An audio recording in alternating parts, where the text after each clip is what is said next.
അങ്ങനെ നമ്മൾ പ്രതീക്ഷിച്ചിരുന്ന പോലത്തെ അഞ്ജലി ഇന്നലെ സ്വപ്നം കണ്ട ആ ഒരു ഭാഗം ശരിക്കും പറഞ്ഞാൽ നടന്നിരിക്കുകയാണ്.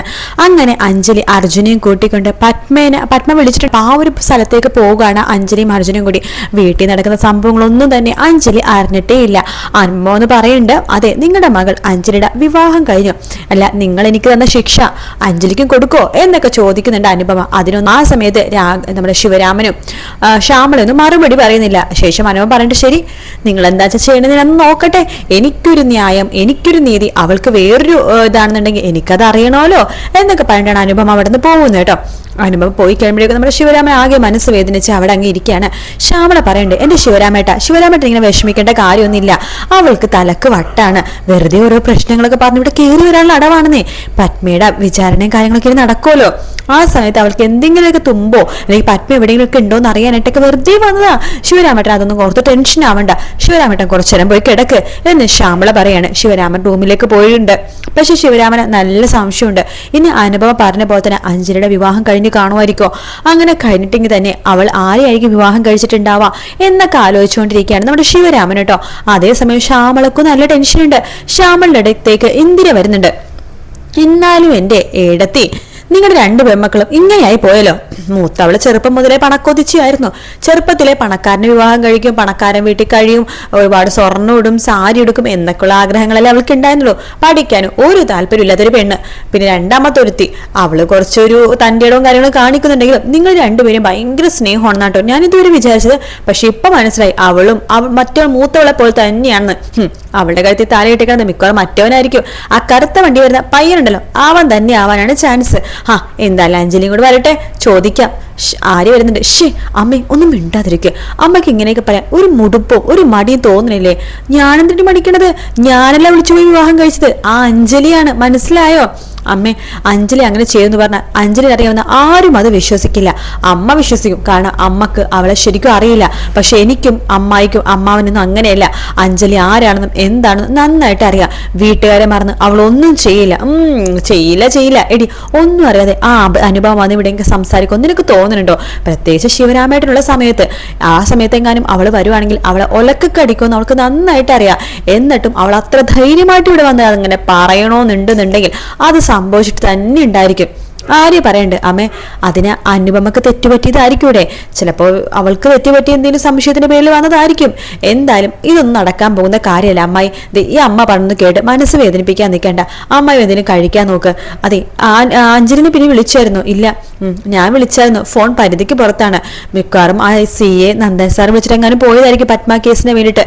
അത് കേട്ട് നമ്മുടെ ഇന്ദിര പറഞ്ഞു, ഒരു പത്മ കേസ്, ആ സത്യം ആ പെൺകൊച്ചിയുടെ കയറി വന്നേ പിന്നെ ഇവിടെ ഇത്രമാത്രം പ്രശ്നങ്ങളൊക്കെ ഉണ്ടായത് എന്നൊക്കെ പറഞ്ഞ് പെറുപുറത്തോണ്ട് നമ്മുടെ ഇന്ദിര അകത്തേക്ക് കയറി പോവാട്ടോ. അപ്പൊ ആരെയൊക്കെ കുറെ സംശയങ്ങളൊക്കെയാണ് തോന്നാണ്. ഇനി അഞ്ജലി വിവാഹം കഴിഞ്ഞ് കാണുമായിരിക്കോ? എന്നിട്ട് പഴയ കാര്യം ഒന്ന് ആലോചിക്കാണ്. കഴിഞ്ഞ ഒരു കുറച്ച് ദിവസങ്ങൾക്ക് മുമ്പ് അഞ്ജലിയുടെ നെറ്റിയിൽ സിന്ദൂരം കണ്ടിട്ടുണ്ടായിരുന്നല്ലോ. അപ്പൊ അതൊക്കെ ആലോചിക്കാൻ നമ്മുടെ ആര്യാട്ടോ. ഇനി അന്നുള്ള വിവാഹം കഴിഞ്ഞതായിരിക്കോ? അന്നത്തെ പത്രങ്ങളൊക്കെ ഒന്ന് എടുത്തു നോക്കിയാലോ എന്ന് പറഞ്ഞിട്ട് ആര്യ അന്നത്തെ പത്രവും കാര്യങ്ങളൊക്കെ തുറന്നു നോക്കുമ്പോൾ അന്ന് സമൂഹ വിവാഹം നടന്ന സംഭവങ്ങളൊക്കെ പത്രത്തിലുണ്ട്. പക്ഷെ അവിടെ ഫോട്ടോയും കാര്യങ്ങളൊന്നും ഇല്ല കേട്ടോ. സമൂഹ വിവാഹം നടന്നു അങ്ങനെ കുറെ കാര്യങ്ങളൊക്കെ ഉള്ളൂ. അത് കുറിപ്പാണ് നടത്തിയതെന്നും അങ്ങനത്തെ കുറച്ച് കാര്യങ്ങളുണ്ടെന്നല്ലാതെ ഇവിടെ വിവാഹം കഴിഞ്ഞു ഇല്ലത് അപ്പോഴും ഇവർക്ക് ആർക്കും മനസ്സിലാവുന്നില്ല. പത്മിനെ അന്വേഷിച്ച് നമ്മുടെ അഞ്ജലിയും അർജുനും കൂടി ഈ ഒരു സിസ്റ്റേഴ്സാണ്, ഒരു മഠം നടത്തുന്ന സിസ്റ്റേഴ്സാണ് വിളിച്ചത്. അപ്പൊ അവിടെയൊക്കെ അവർ പോവാണ്. ആ പോകുമ്പോഴേക്കും ആ മഠത്തിലെത്തുമ്പോഴേക്കും അഞ്ജലി പറയണ്ട, എൻ്റെ പേര് അഡ്വക്കേറ്റ് അഞ്ജലി എന്നാണ്, എന്നെ ഇവിടുന്ന് വിളിച്ചിരുന്നു. പത്മ, ഓ മനസ്സിലായി, ഇത് രാജീവ് അല്ലേ? അതെ, രണ്ടുപേരും കയറുക എന്ന് പറഞ്ഞ് വിളിക്കുകയാണ്. മദർ, ദേ ഇവരാണ്. മനസ്സിലായി, വരൂ.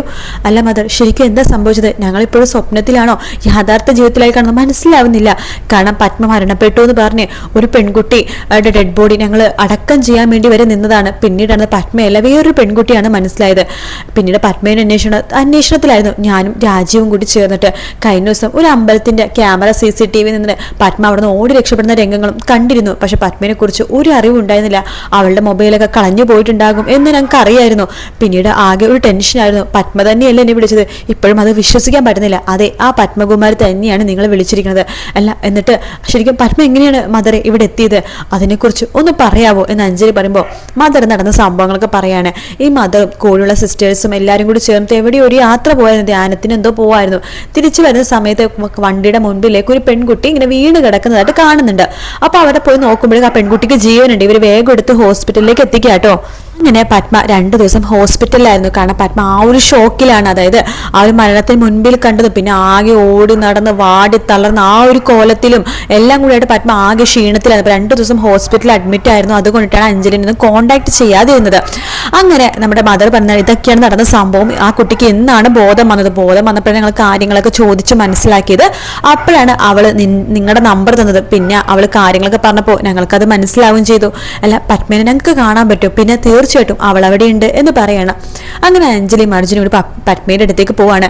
പത്മ കെട്ടിപ്പിടിച്ച് കരയാട്ടോ. ചേച്ചി എന്നൊക്കെ പറഞ്ഞ് കരയുമ്പോൾ മോളെ നീ കരയണ്ട, നീ സന്തോഷിക്കല്ലേ വേണ്ടത്, മരണത്തിൽ നിന്ന് രക്ഷപ്പെട്ടു വന്നിരിക്കുക നീ എന്നൊക്കെ പറഞ്ഞിട്ട് പത്മേനെ സമാധാനിപ്പിക്കുന്നുണ്ട്. പിന്നെ പത്മയെടുത്ത് പറയണ്ട്, നീ എന്തായാലും ഇവിടെ തന്നെ നിൽക്കുക, ഇവിടെ തന്നെ നിൽക്കുന്നതാണ് നിനക്ക് സേഫ്, ഇവിടെ നമുക്ക് എല്ലാവരും വിശ്വസിക്കാം. പിന്നെ CA നന്ദൻ സാറിനെയും CA ജാഫർ സാറിനെയൊക്കെ ഞാൻ വിവരം അറിയിച്ചിട്ടുണ്ട്.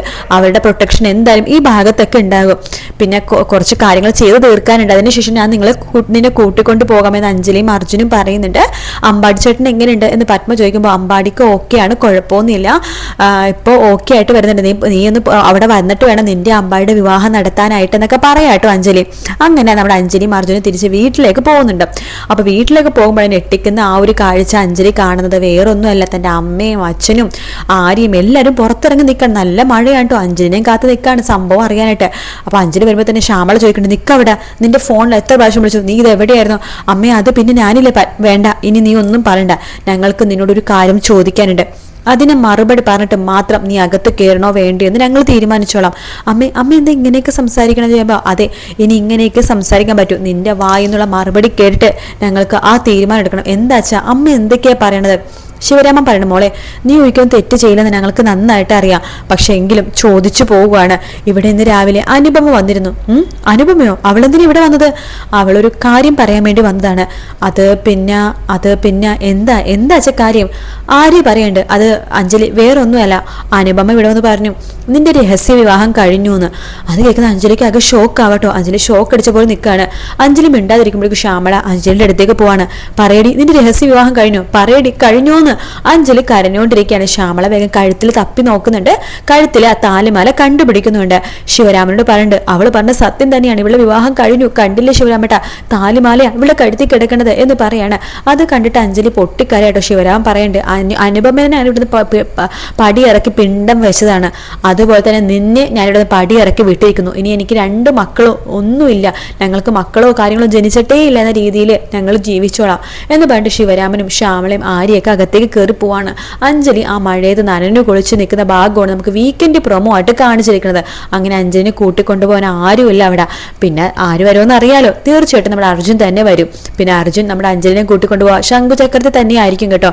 ഇനി അഞ്ജലിയുടെ കള്ളം പറഞ്ഞിട്ട് കാര്യമൊന്നുമില്ല, എല്ലാവരും സത്യങ്ങളൊക്കെ അഞ്ജലി അറിഞ്ഞു, ഏറെ കുറെ അറിഞ്ഞു.